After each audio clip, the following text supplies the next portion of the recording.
Yesterday, Sayadaw explained that if one does not know how to practice sila in order to refrain from wrongdoings by body and speech, not knowing how to practice sila, one is inferior and degraded.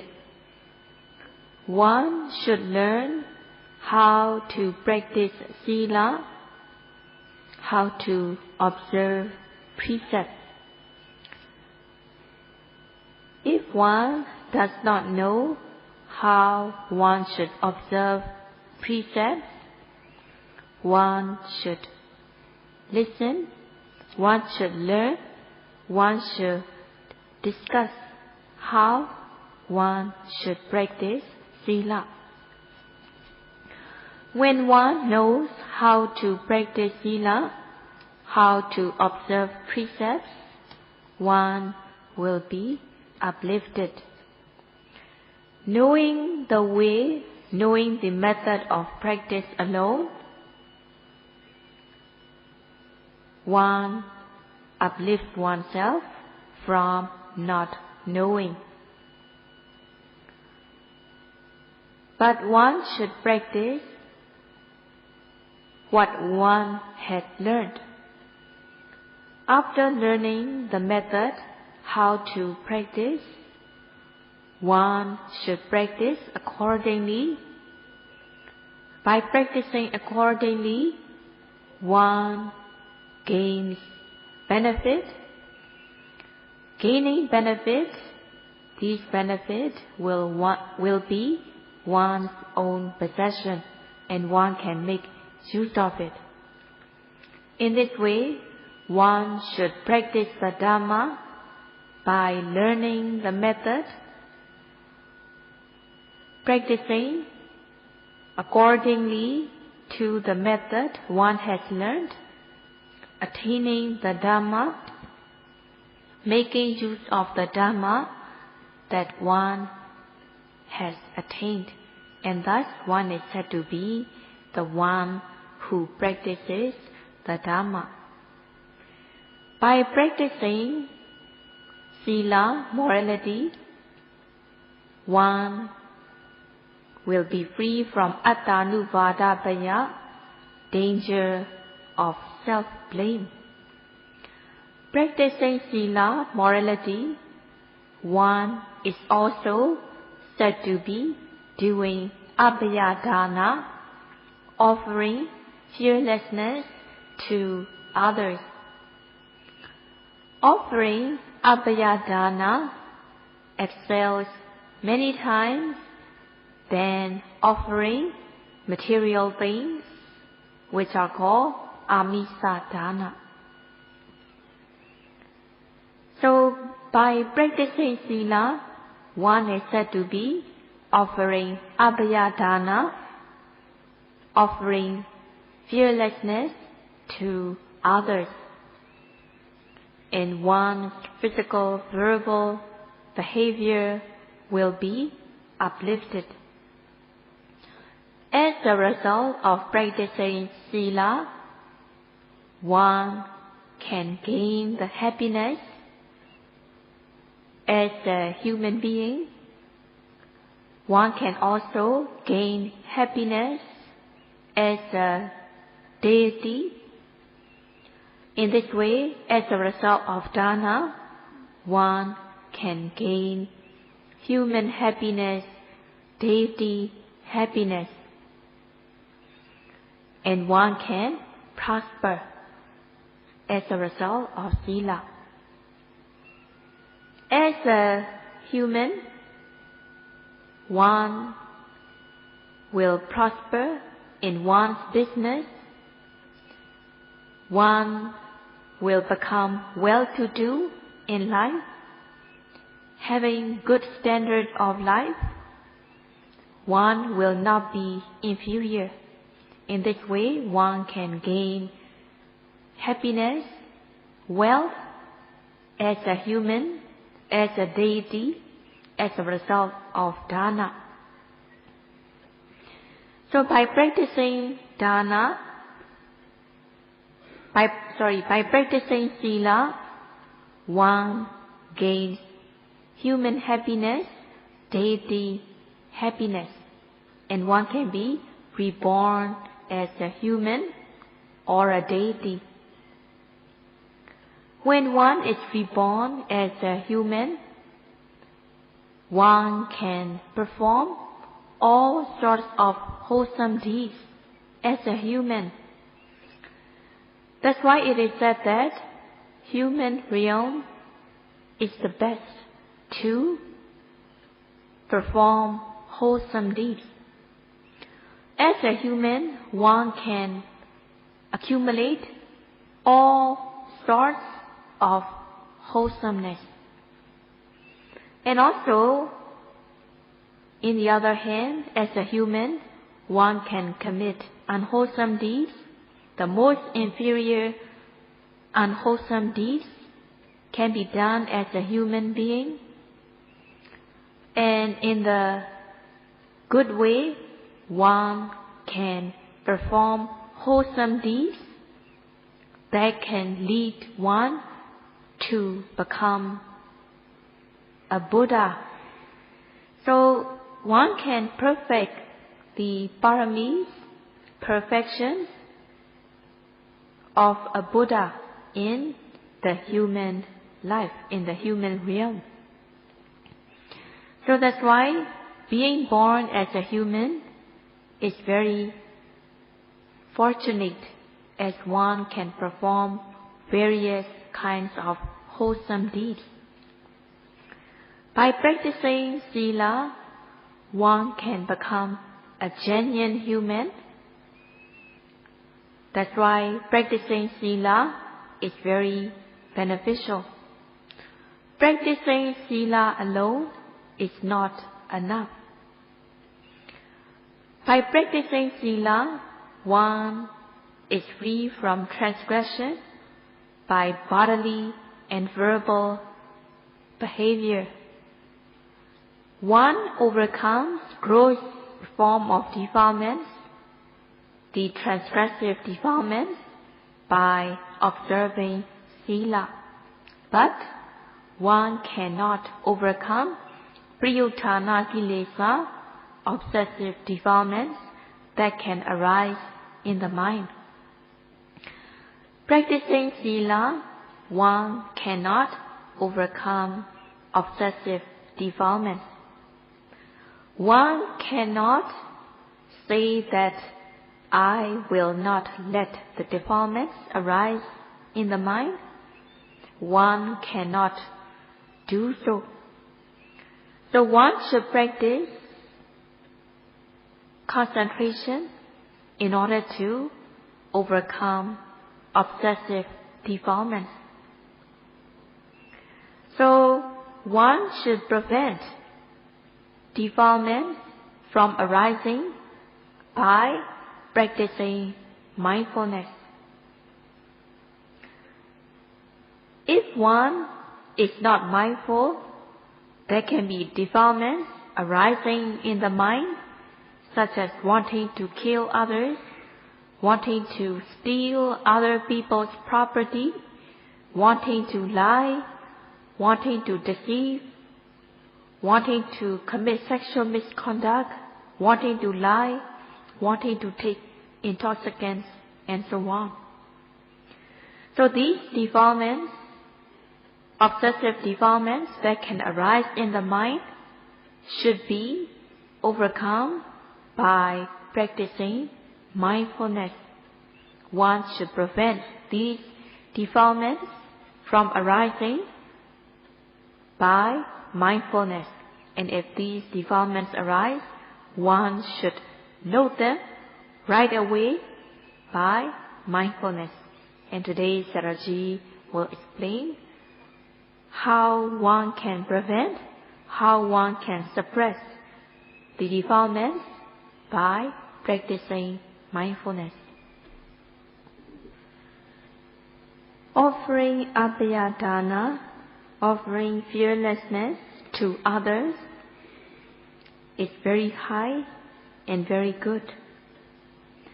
Offering material things to the ones who are needy, it is good. Offering, supporting material things can make others happy. When other people who get what they need, they will be happy. So it is good to offer material things, or it is also good to help others with one's service. Offering material things, offering one's service to others as much as one can is good, as one can make others happy. When offering material things or one's service to others, one should not expect personal gain or fame. In offering things, one should offer together with metta and karuna, loving kindness and compassion. When one offers things with metta and karuna, one is removing extreme form of lobha and dosa, and such kind of systematic dana opens the path of moral conduct. When offering things, when one offers things with metta, loving kindness, based on loving kindness, one also have patience, forgiveness, make sacrifices. In this way, one removes extreme form of lobha. Removing extreme form of lobha, one does not want other people's property by force. One does not want to commit sexual misconduct. One does not want to steal. One does not want to deceive in order to get other people's property. In this way, one easily refrains oneself from wrongdoings. Being free from cruelty, one has consideration, compassion, empathy towards others. Being free from hatred, cruelty, one will not want to hurt others, and one does not have envy or jealousy on others. One will not lie, one will not deceive, one will not be cunning. Usually, people are afraid to have their benefit. Usually, people are afraid to lose one's benefit. When one refrains from wrongdoings by body and speech, one is protecting others from losing their benefit, and one is protecting others from being hurt. So in this way, controlling one's behavior by body and speech, one is said to be offering fearlessness to others. Offering material things, one makes others happy by getting what they need, but by observing morality, observing sila, precepts, one controls oneself, and thus one is protecting others from being hurt. So when they are protected from being hurt, they will be more happy. One is not hurting others physically or mentally. So in this way, having compassion, having consideration and empathy for others, one should refrain oneself from wrongdoings by body and speech, one should have a good control of oneself so that others will not be afraid of that person. Controlling one's bodily and verbal behavior so that others will not be afraid. It is a true culture. It is a true culture to refrain oneself from wrongdoing by body and speech so that one is also said to be offering fearlessness to others. If one is giving material things to others but killing, stealing, hurting others, one is still very rude and gross.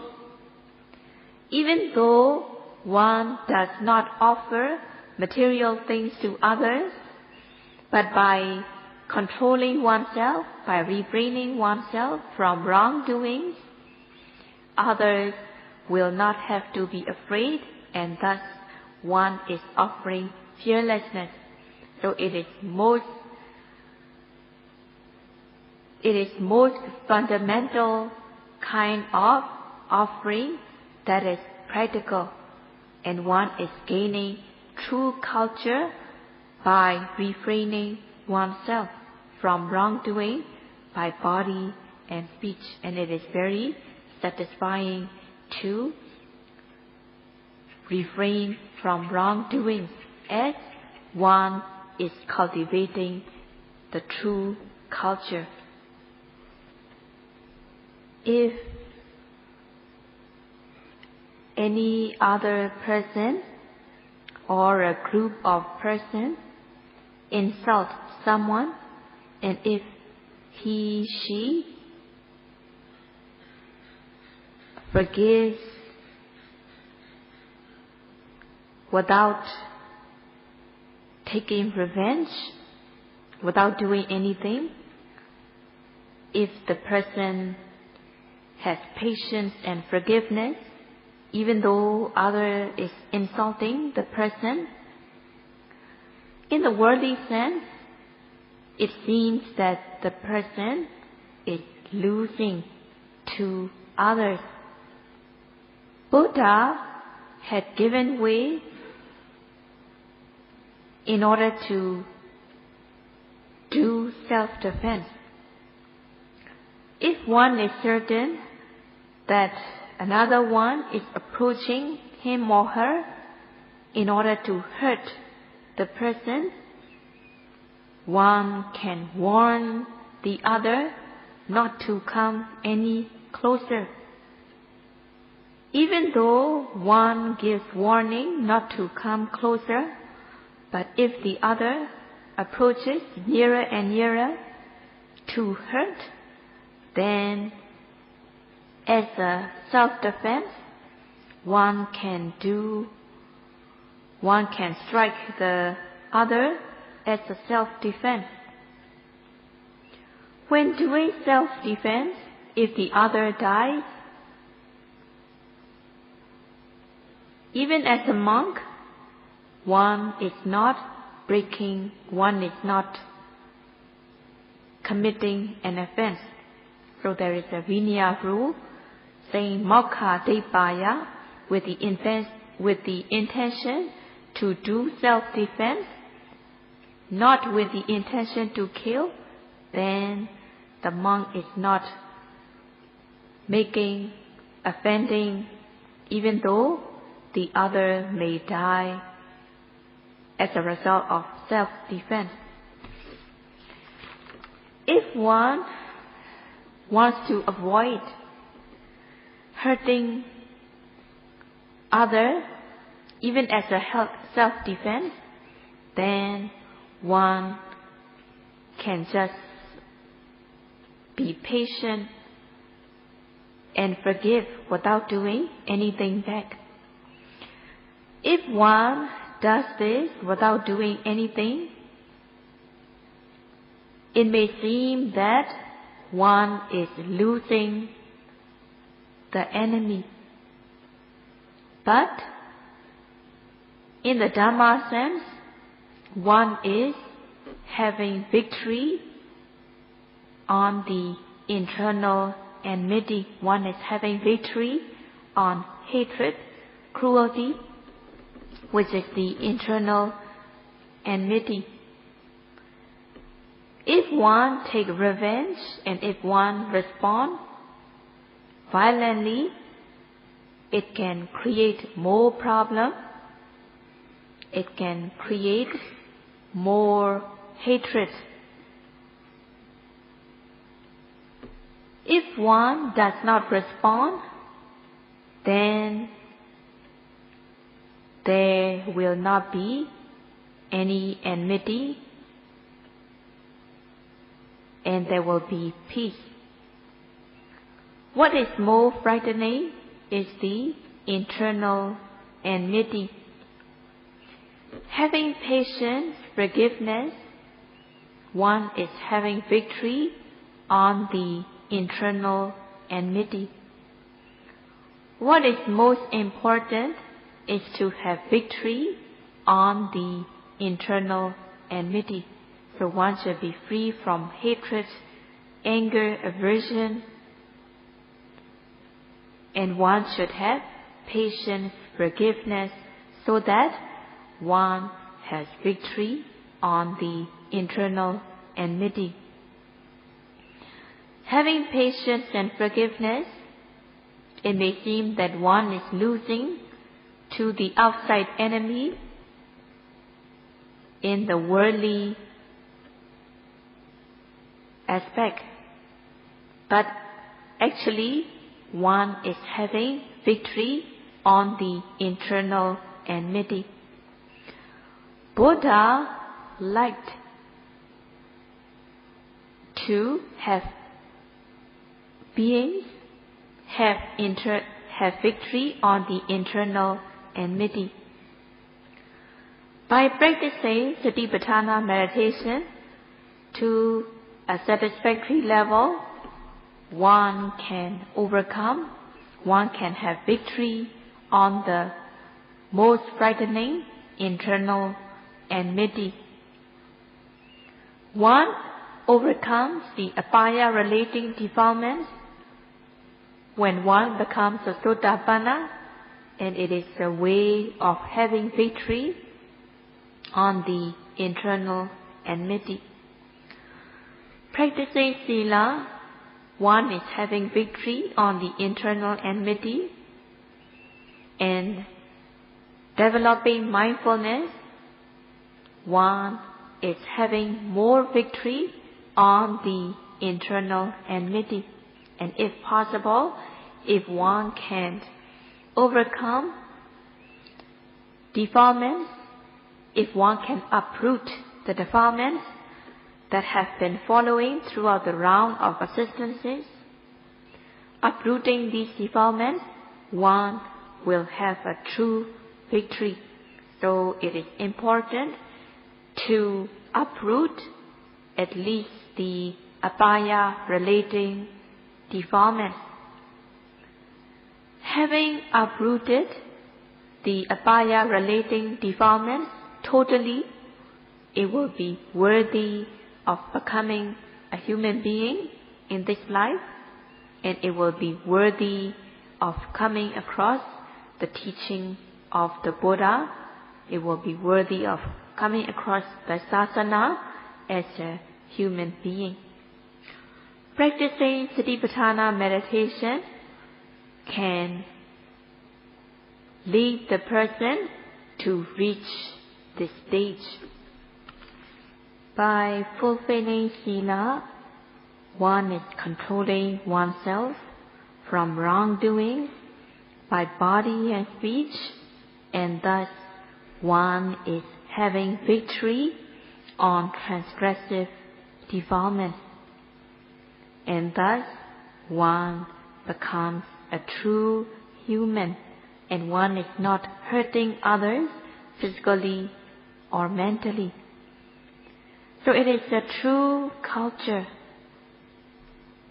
having control of one's physical, verbal behavior, having victory on the transgressive defilements by observing Sila is true culture. Observing Sila alone, one cannot overcome the obsessive defilements that can arise in the mind. So one needs to have another method in order to overcome obsessive defilements. One should practice Samadhi Sikkha, concentration training, in order to have victory on obsessive defilements. Practicing Samadhi, one's mind is concentrated, calm and tranquil. The mind is not agitated by raga, lust, even though one comes across desirable objects. Having Samadhi, concentration, there will not be anger, hatred, aversion, even though one comes across desirable, undesirable objects. And also, other defilements cannot arise when Samadhi is present. The mind is not agitated with the defilements when one develops Samadhi concentration. In order to develop Samadhi concentration, there are many ways to develop. One can develop Metta, loving kindness. To develop concentration, one can develop Karuna, and one can contemplate on the virtues of the Buddha to develop concentration, and one can also contemplate on the virtues of the Dhamma. But practicing concentration by developing Metta, Karuna, or contemplation of the virtues is to calm the mind alone. When the mind becomes calm and collected, if one observes one's mental state, it can be a foundation of Vipassana. But practicing concentration alone, the mind is calm and concentrated. But if one lets go one's practice, kilesa, defilements, can arise again. However, one should develop one's mind so that one's mind will become from small to big, from tender to ripe, from less to many. So in this way, one should develop concentration, one should initiate, develop, and cultivate concentration. One should practice Satipatthana in order to develop concentration. One should be mindful of every arising object. When the abdomen rises, one should be mindful. When the abdomen falls, one should be mindful.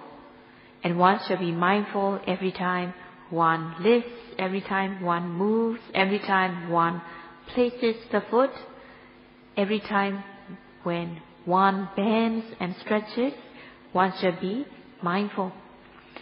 The whole body is the field of objects to be noted. Among the field of objects to be noted, one should be noting the presently arising object, that is, arising at the present moment. In order to note the presently arising object, one should note it with aim and effort. One should aim and direct one's noting mind towards the object, and one should exert ardent effort so that the noting mind reaches the object of meditation. When one notes the object with aim and effort, the noting mind will hit the target, the object of meditation. When the noting mind hits the target, the object of meditation, one will be certain of the object, and thus uncertainty and doubt will be removed. When the noting mind hits the target, the object of meditation, sati, mindfulness develops. The mind will be calm and collected on the object, and thus concentration also develops. In order that the noting mind reaches the object of meditation, one should exert effort. Exerting effort in the practice, one's mind will not be cold or sluggish. Laziness cannot arise when viriya, effort, is present.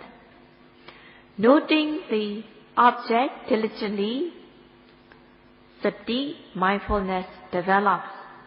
When sati develops, sati protects the mind away from defilements, so that these defilements have no chance to arise. Noting the object with aim and effort, sati, mindfulness develops, samadhi, concentration develops, and thus there will be wholesome mind arising continuously like a stream of current. Wholesome mind having sati and samadhi will arise continuously like a stream of current. When sati, mindfulness, is present, the defilements will not arise. The mind is guarded, protected with mindfulness. Having samadhi, concentration, the mind will not go elsewhere, but the mind will be calm and collected on the object. The mind will not agitate with raga. The mind will not be agitated with dosa. Having effort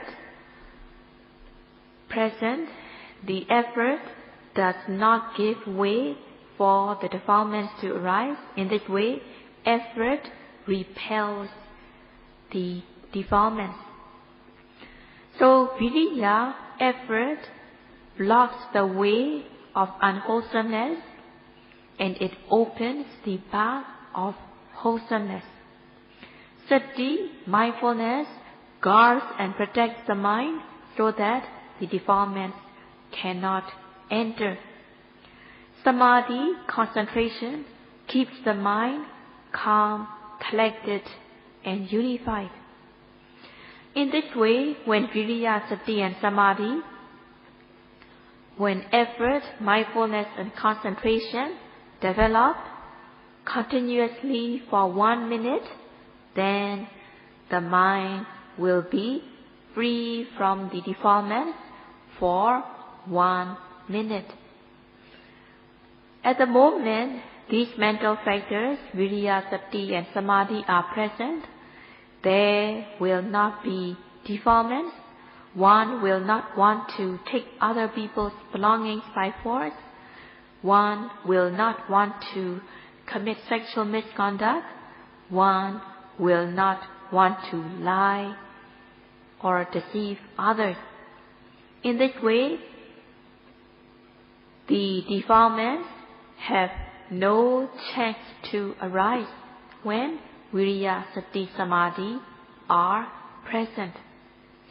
When viriya, sati, and samadhi are developed for 1 minute, one will be free from defilements for 60 moments, not wanting to kill, not wanting to steal, not wanting to commit sexual misconduct, not wanting to lie, not wanting to take intoxicants.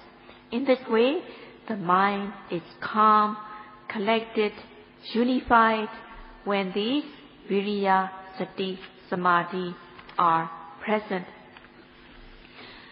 So in this way, one is preventing the defilements from arising by having Viriya Sati Samadhi. And when these defilements arise, one should note it right away. So it's a way of preventing, curing Priyuttana, Kilesa, obsessive defilements. So in this way, having Viriya Sati Samadhi, having Samadhi Khanda present, one is removing obsessive defilements that can arise in the mind. So one gains immediate benefit of removing the obsessive defilements, and one's mind becomes pure and clean, and one is having victory on the obsessive defilements. So in this way, one should learn the correct method of practice. One should put it into practice by being mindful of every arising object. By being mindful of every arising object, Kilesa defilements have no chance to arise, and thus one gains benefit of removing defilements. As one is mindful continuously again and again, the mind will not be agitated by the defilements, and thus one gains peace and happiness. As the mind is free from defilements, the person's mind is also humane. The person has a humane mind as his or her mind is free from defilements, and one gains such benefits. It is said that Jathanusiddhaṃ Pratipajjante Apadamane Dharititi Dhammo.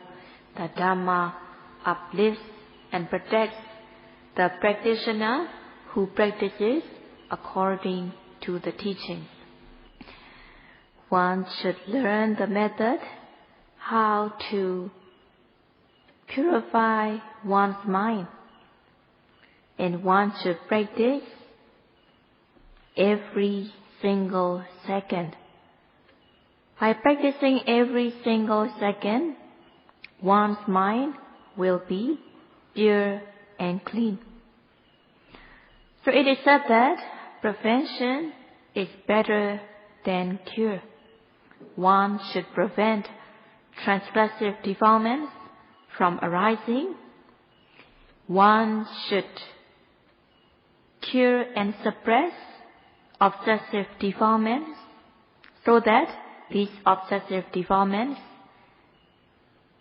will not arise. Practicing diligently every single second continuously, the mind will be pure and clean. One moment of pure clean mind itself is not strong, but when these pure, clean, wholesome mind arise continuously without any gaps in between, it will be amazingly strong. So when one develops strong mind, energized with Viriya Sati Samadhi continuously, one will come to discern knowledge stage by stage.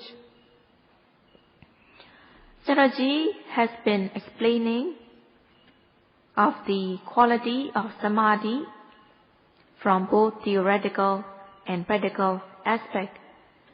Sayadaw has been explaining the virtues of the Dhamma so that yogis will develop faith and confidence in the practice, and yogis develop respect and value the Dhamma. So in order to incite faith and confidence In order to incite strong will to practice, Sayadaw has been explaining the virtues of the Dhamma. When one understands the virtue of the Dhamma, one will practice respectfully. There will be Sakkaca Kariya, practicing respectfully, and one will practice continuously. Practicing continuously, it is Sataca Kariya, and one practices continuously without stopping, without resting. If the yogi practices respectfully, meticulously, thoroughly, continuously, yogi will progress very soon, and yogi will reach the super-mundane knowledge very soon if she practices diligently, respectfully, meticulously. Sayadaw speaks that some of the yogis are not making progress. So Sayadaw is thinking whether they do not know the virtues of the Dhamma or whether they lack faith and confidence in the practice. So that's why Sayadaw has been explaining about the virtue of the Dhamma so that yogis will have faith and confidence in the practice so that they will be able to practice respectfully, meticulously, continuously, without stopping. So Sayadaw would like to encourage all the yogis to practice respectfully, meticulously, intensively, continuously, thoroughly. May you all be able to practice so that it will be worthy of coming to do a retreat, and may you be able to spend your time worthwhile by practicing diligently with respect to the practice. Sadhu, sadhu, sadhu.